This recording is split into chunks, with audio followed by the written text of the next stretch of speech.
There's a long history behind this, and you've heard about it throughout the project and the webinars that have come before this one.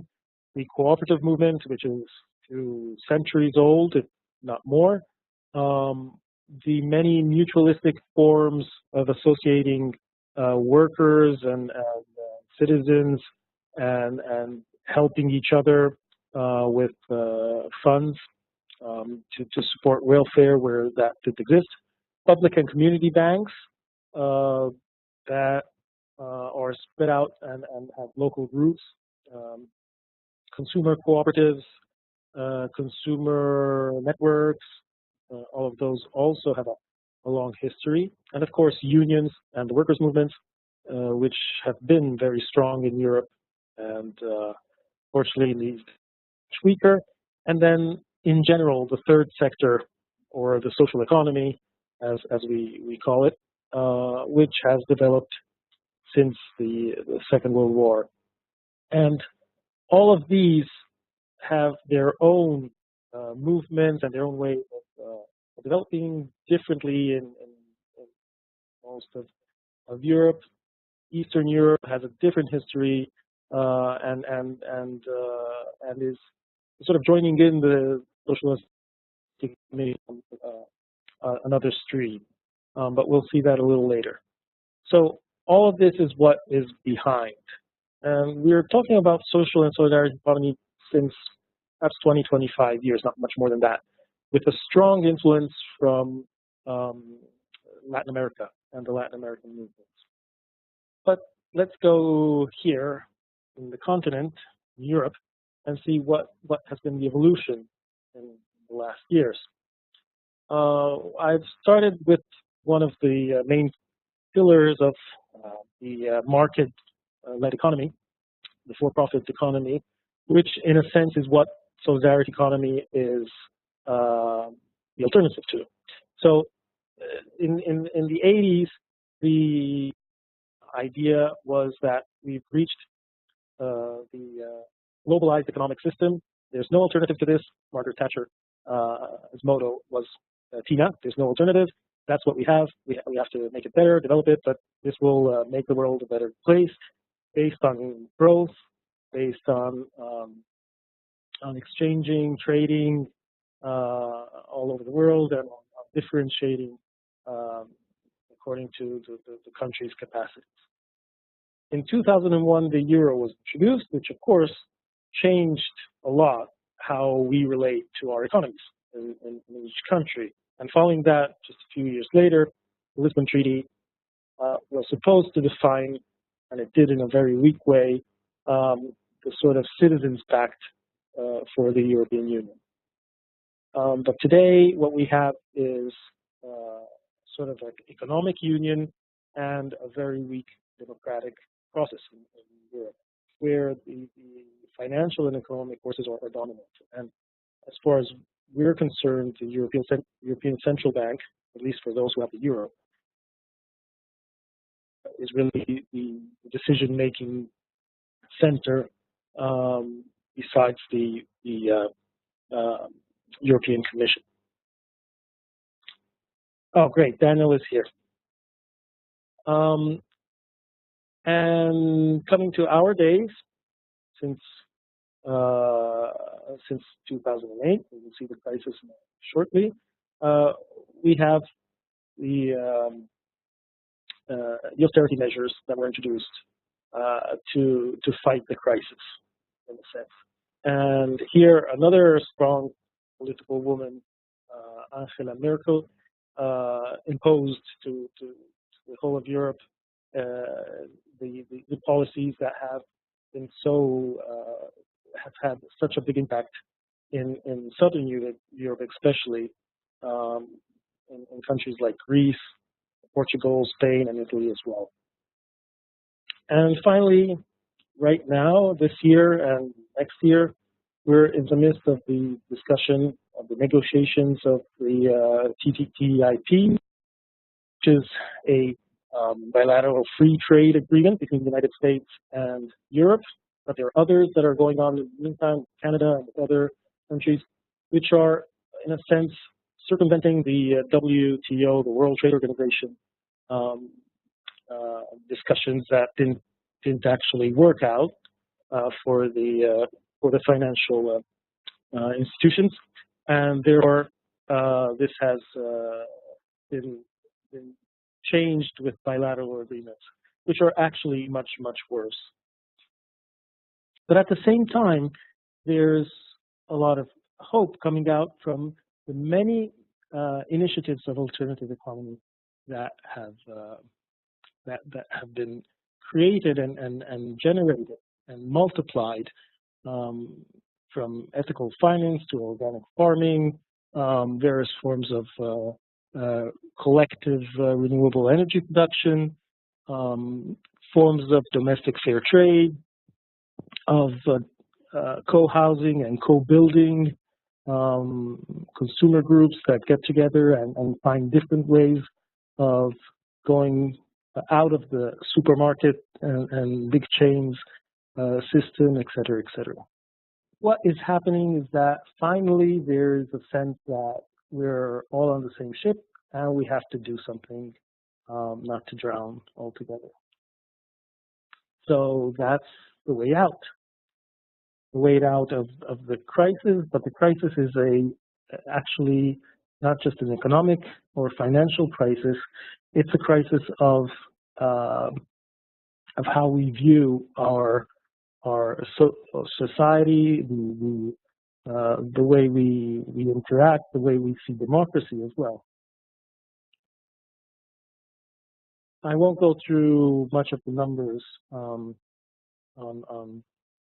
social and solidarity economy, in one sense because you've already got sorry, some of this information in previous webinars from the different sectors, but especially because there isn't really a statistic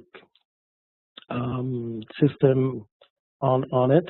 There's much more on social economy itself, which is the cooperative and third sector, but not much on solidarity economy.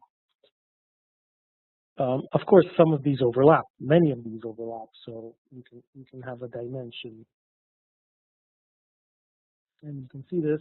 What is not accounted for is all those practices that are informal and that are not considered really economic practices because they're either non-monetary or they use other forms of currencies like social or local currencies, or they use barter, they're exchange, self-production, time banks, etc., etc.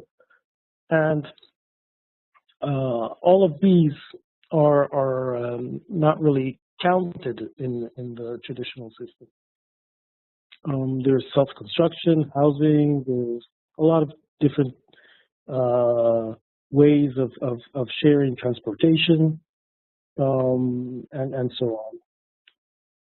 So all of this is multiplying and growing across Europe, but the way of growth, and this is another characteristic of solidarity economy, is that it's not that an initiative becomes bigger and bigger and bigger. When it reaches a certain threshold where the relationships are no longer so direct, then it finds the way to split off and to create another initiative and to collaborate with it.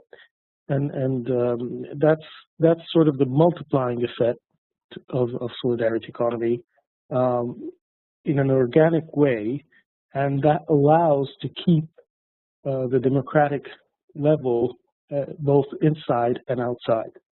I'll just finish with one image, which is this.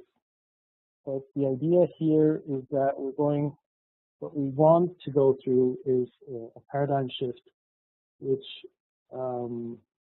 radically changes from an ego economy economy, where there's a vertical structure and a very paternalistic approach to an eco-economy, which is a circular economy, local, and very conscious of the limits that we have in this planet, but also the abundance, and that is reestablishing different relationships.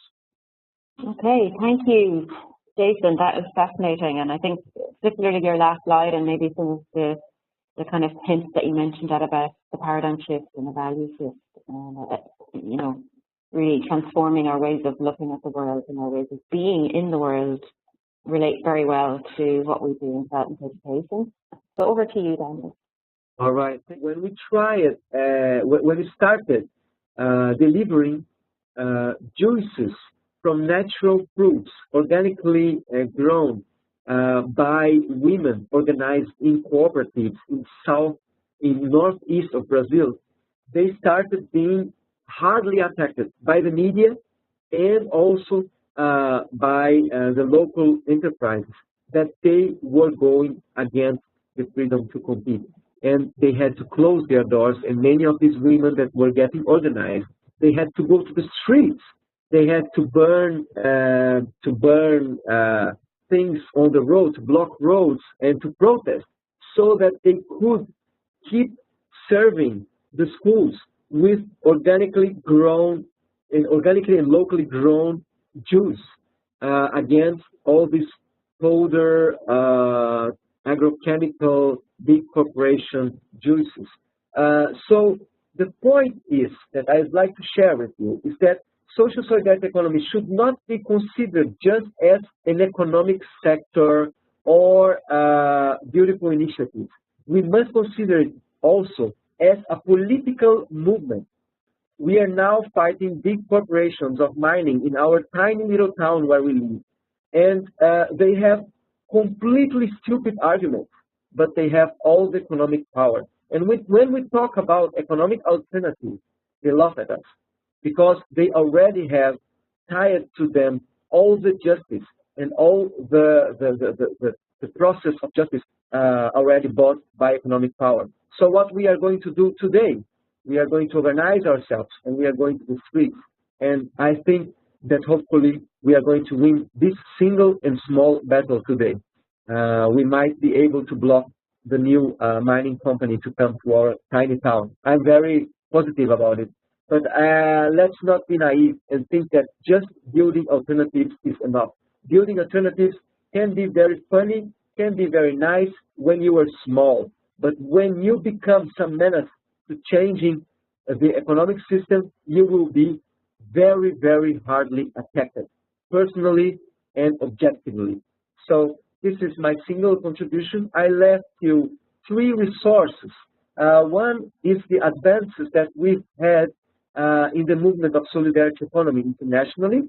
The second resource are the recommendations from the social solidarity economy movement, signed by more than 500 organizations in the 5 continents, that we handled to more than 120 countries during one of the UN conferences of the post-2015 development agenda. It was very well received. I think you should read these recommendations. They are very interesting. And the third resource is a very single and small text I wrote some time ago, 3 years ago, for the World Social Forum in the United States, in Detroit, about democracy, economics, and termites, where I make some analogy of social solidarity economy being like the termites that slowly are destroying the infrastructure or the structure of the hegemonic capitalist society that we live today. We should never be naive and think that only doing good deeds is going to change anything. This is not enough. Being a good person is not enough. We must fight. We must get together with love, with happiness, of course. But we must be ready to fight, because this unfair system, which is based in the extreme richness, which is much worse than extreme poverty. There's no problem with extreme poverty. The problem is with extreme richness in Europe, Japan, or even in small places inside Africa, Brazil, etc. This is the problem we are facing today. And we should never think that simple economic action is going to be enough. It must be economic, it must be cultural, it must be political.